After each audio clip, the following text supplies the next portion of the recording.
संग्राम भंडारेंचा नवा video social मीडियावर viral होतोय। मला संग्राम बापू भंडारेंमधला बापू काढून टाकावा लागेल असं म्हणत संग्राम भंडारे यांनी पुन्हा बाळासाहेब थोरात यांना इशारा दिलाय। संग्राम भंडारे यांनी थोरात यांच्या समर्थकाचा व्हिडिओ शेअर केलाय। कुठलाही महाराज आळंदीकर लावत असेल तर त्याची गाडी फोडायची असं आवाहन थोरातांचा समर्थक करत असल्याचा दावा संग्राम भंडारे यांनी केलाय।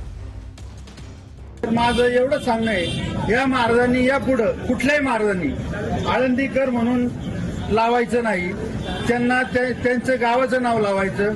जर कुणाला आळंदीकर कुठलाही महाराज आळंदीकर असं लावत असेल तर त्याची गाडी अडवायची, फोडायची।